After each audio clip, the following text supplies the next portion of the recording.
So let's start. So in question number 14, they say let fx be x square x minus 1 x minus 2. Right. So they have given fx as x square x minus 1 x minus 2.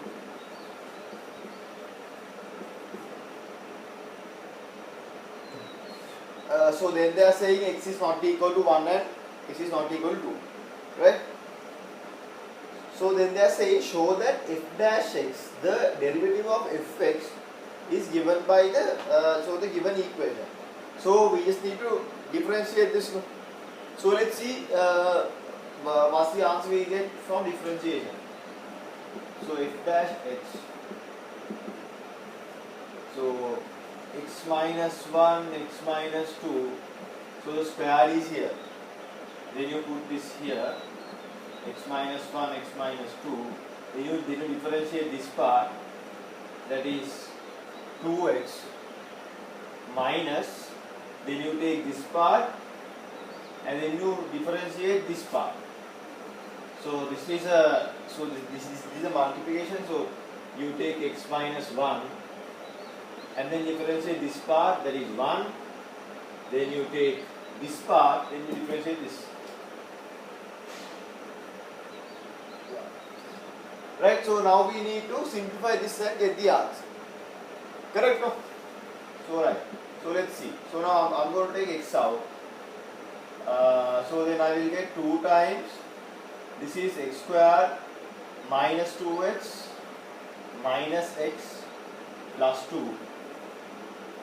Here I'll have a x here, then I will have x and x is 2x minus 3.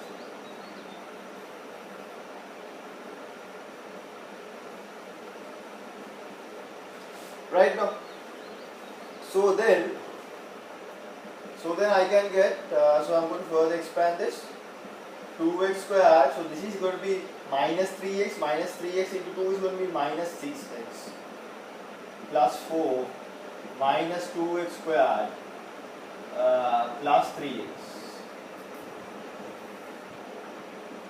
x minus 1 squared, x minus 2 squared. Correct, no? So then you can cut these off. So then you are remaining with minus 3x plus 4. So that is that the answer they want? Yes, exactly. So you get the answer. So that is 4 minus 3x x minus 1 square x minus 2 square. Right now. Alright, so what are they saying next? So then they are saying sketch the graph y equals fx indicating the asymptotes and the turning points. So now the two vertical asymptotes are straightforward. Those will be when x equals 1 and x equals 2. Right? So because x equals 1 and x equals 2, the graph is not defined. Right? So let's see what we can do. So I'm going to rewrite this f dash x here for my reference.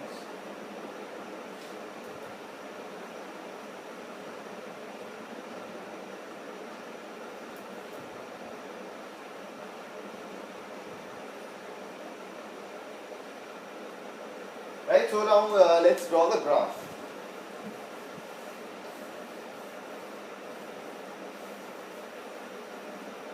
Right, so now as I said before, we can get the vertical asymptote.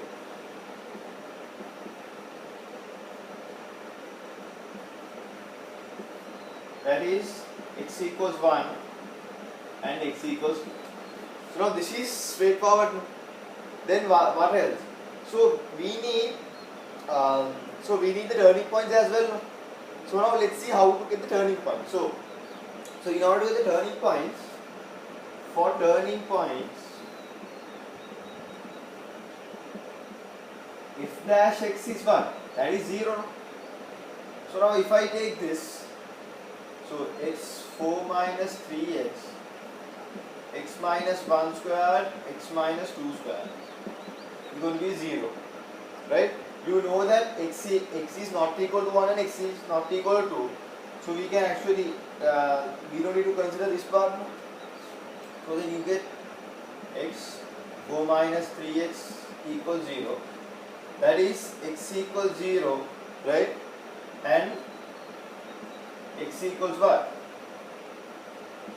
4. Right, so these will be the turning points, right? So now we need to draw the line and see what's the shape is going to be. Correct, no? So yeah, so what do you call? So if I get this, so I'll straight away get the coordinates of these as well, because anyway I need it now. So now let's see, when x equals 0, f0 is going to be what? That's going to be 0, no? Because the x square is here. So that means 0, 0 is a point in the graph. Right? So it's actually a turning point in the graph. Right? It's a turning point. So then I'm going to consider when x equals 4 over 3. That is f 4 over 3. So let's consider what is f 4 over 3. So that is what? 4 squared, 3 squared, 4 minus 3 minus 1, 4 minus 4 over 3, right? So what do we get here, right? So now what we get here is that, so I get a 4 squared here, 3 squared here, then I have 4 minus, this is going to be 1. This is going to be 4 minus 6 is going to be minus 2 over 3. So these can be cut off. So then I will get, so 16 minus divided by minus 2 is going to be minus 8.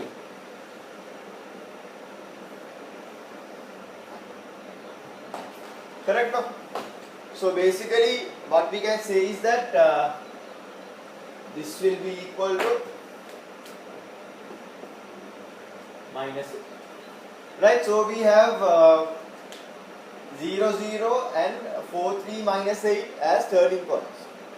Correct, no? So then now we need to evaluate the shape of the graph. Right?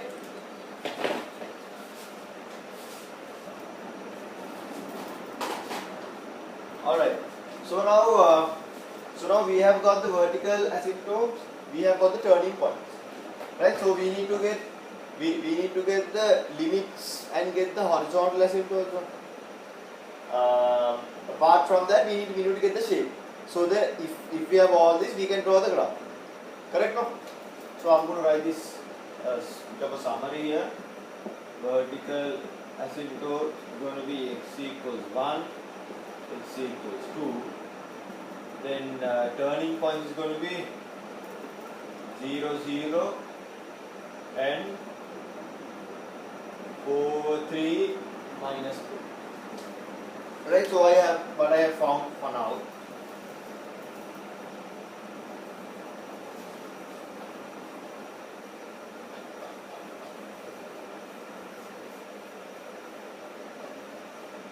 Right. So then I'm going to determine the shape. Right. So I have x equals 0. Then I have the asymptote of x equals 1. Then I have then I have x equals 4, 3. Then I have x equals 2. So these are the points that I need to evaluate now. Then I know at x equals 1, it will be an asymptote. When x equals 2, it will be an asymptote. Right. So So I'm going to evaluate now dy over dx, right? So prior to x equals 0, that means something minus, no? So f dash x is this, right? So we don't need to consider this part because those are all squares. We just need to consider the upper part, right? So if I consider those, so if I put something like x equals -1, so then this part will be minus. Then if I put -1 there, what do you call? Then I will get a plus part here because 4, 3 minus 3 minus 1 is going to be positive, correct? So then I will get a -1 here. So that means it goes like this. So then when x equals 0, this becomes anyway 0. Then let's put something like 0.5. If I put 0.5 here, this part is going to be positive. And here if I put 0.5, it will be what? 4 minus 3 into 0.5. That is also going to be positive. Right. So that's also going to be positive. So this is 4 3, right? So that is 1.33. No? So if I put something like 1.25, right? Then this part will be positive anyway. If I put 1.25, so 3 into 1.25 will be less than 4, so that part will be positive again. So the whole part will be positive, so it will go like this. Correct, no? So at x equals 4, it's going to be 0 anyway. So if I put something in between this, something like 1.5, right? Then this part will be positive anyway. Then this, so 4 minus 3 into 1.5 is going to be what? A negative, no? So this will be negative. So the whole part will be negative. So it will go like this, right? So if we take something which is greater than 2, that means something like 3 or 4. So if I put 3, this part is going to be positive. This is going to be 4 minus 3 into 3 is going to be minus 9. So 4 minus 9 is going to be minus 5. That's going to be minus. So the whole part is going to be minus. Correct, no? So then it will go like this. So now we have actually found out the shape of this. So the only thing remaining for us to do is to get the limits and get the horizontal asymptote. Correct, no? So write this down. Right. So I'm going to draw this part here as a summary. So that is going to be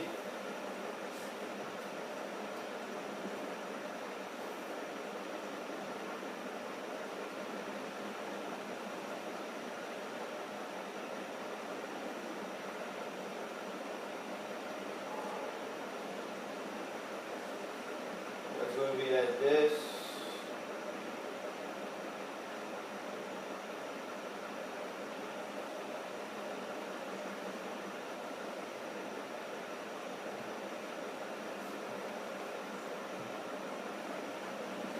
Right now, so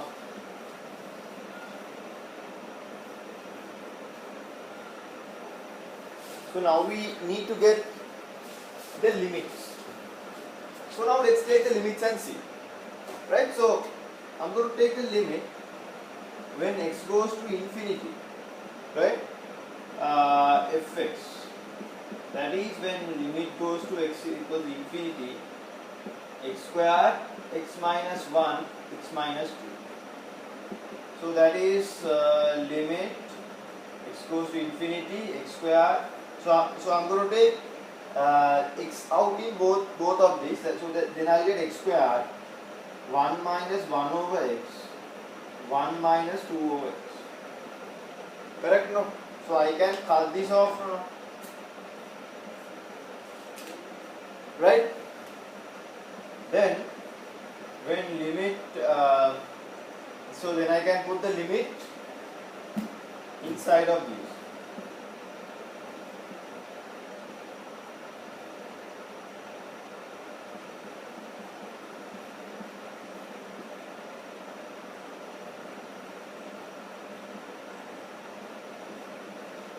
right? So if I put that, so this part will become 0, this part will become 0, correct? So then I will get the answer as 1, right? So now remember, I used positive infinity, right? So does it change if I even use negative infinity? It does not. So you can actually put positive or negative here. Because the point where we need infinity is this low.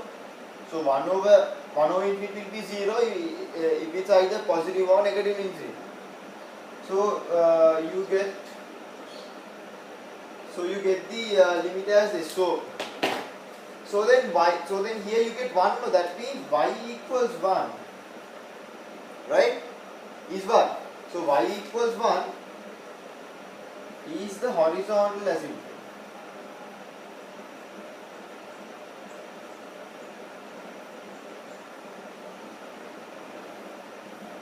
Right? So we can get that as well. So we'll write it here. Right? So now we have all the data we require to draw the graph. Right? So now let's draw the graph.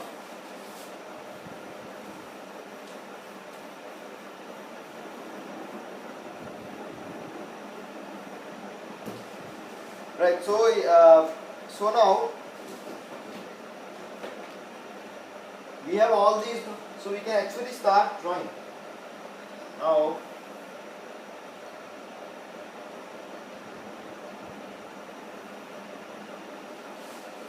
so I have a 0, 0 point. I have some asymptotes here. Then I have at 4, 4, 3 as a point called 4, 3 minus 8. So this is going to be minus 8. Then I have x equals 2. That is also an asymptote. So that's basically it, right? Then I have at y equals 1 asymptote.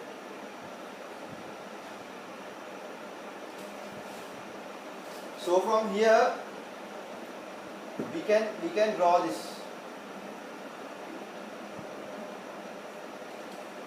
Correct?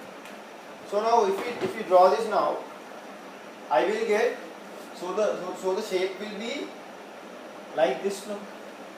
So but I know that the what you call at infinity this will come from y equals 1. So this will come like this.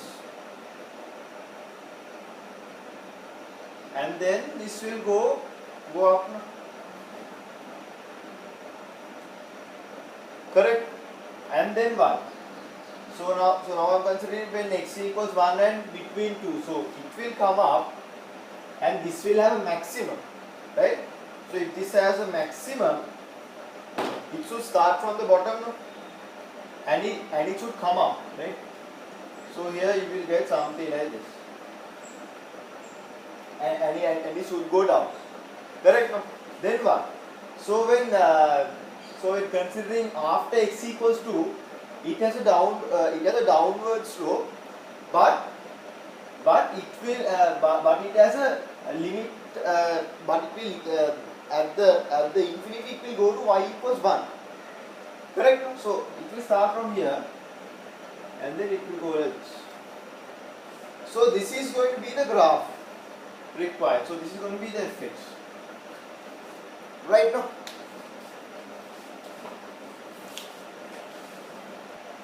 right, so this is done.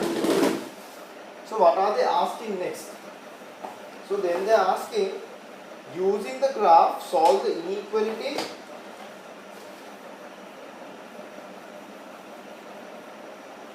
So they are giving an inequality as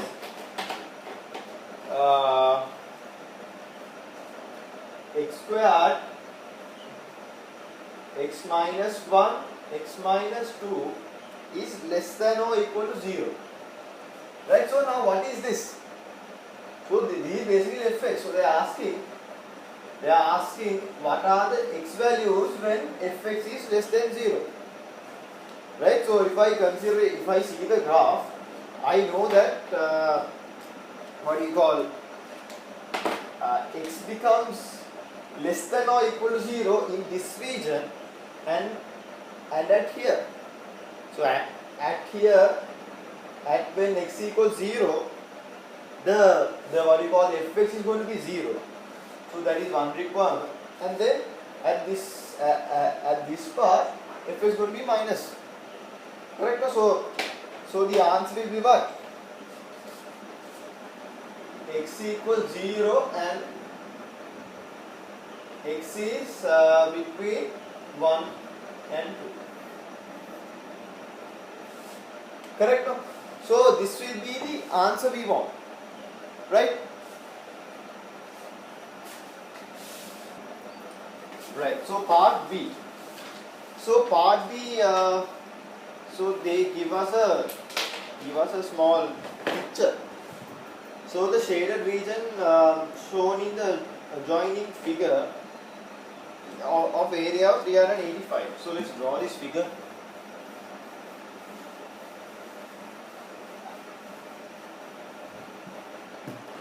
So this figure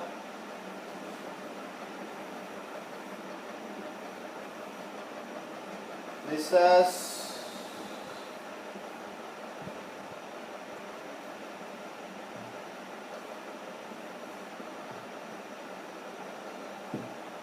then there is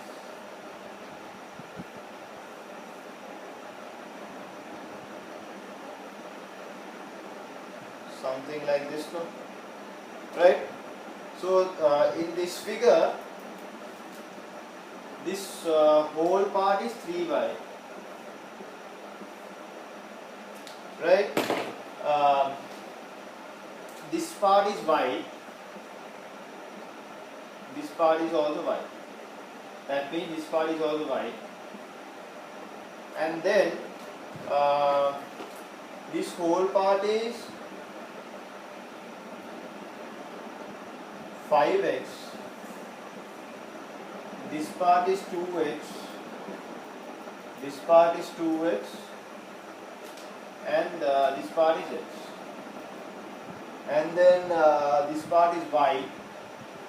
This is also y. And then, so this should actually come up to here. Draw it more correctly.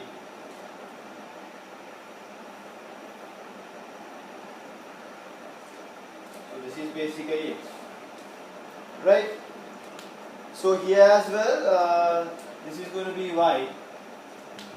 This is going to be x. X. This is also going to be y. X. So then, yeah. So this is the basic diagram, right? So the shaded area means this part.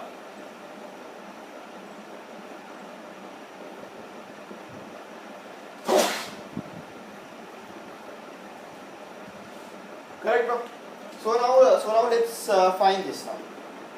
They are saying the area is 385. Okay. This should come up to here.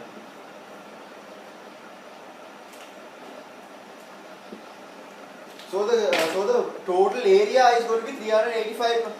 So that is, so what I'm going to take is, I'm going to take this whole part and I'm going to subtract the small parts. No problem. No? So basically the area will be 5x into 3y minus, so there is x into y parts 1, 2, 3, 4. There are 4 x into y parts. This is equal to what? 385. Correct, no? So I'll get 5 into 3 is going to be 15xy minus 4xy, 385. That is going to be 11xy, 385. So then I need to what do you call get the y value from x. So I get y equals 385 over 11x. So if I divide this by 11, so I get 3. So that is going to be 33. Remaining 55 is going to be 5. So this is what they are asking. Correct, no? So they are asking show that y equals 35 over x, and the parameter p of the shaded area in measuring meters is given by p equals the given one. So write this down. Then let's find the perimeter as well. Right. So now next up they are asking us to find the perimeter. Right. So now let's consider perimeter now.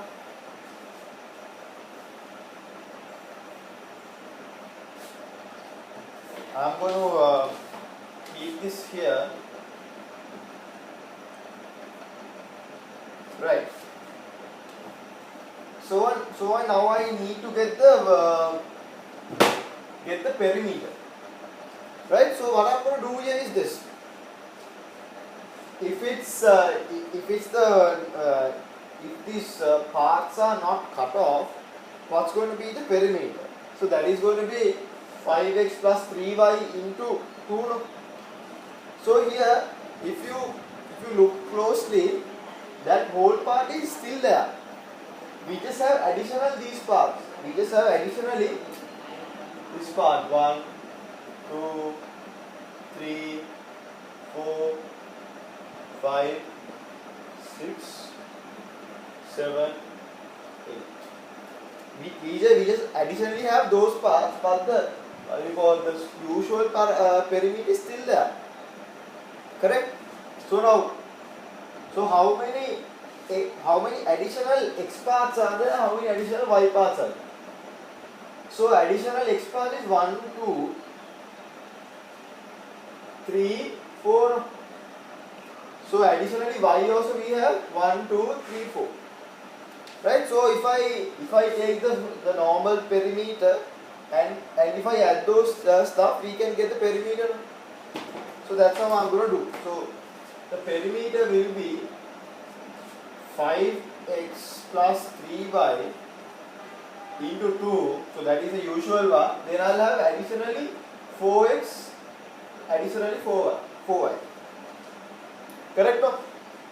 So then what will I get? I'll get 10x here, 6y here, 4x here, 4y here. So then I will get 14x. Right? So 14x plus 10y. So I have 14x plus 10 into, so what is y? 35 into x. So is this the answer we want? Yes, so that's the answer we want. 14x plus 350x. This is the perimeter. Right? Right, so next up is they are saying find the value of x such that p is minimum. Right. So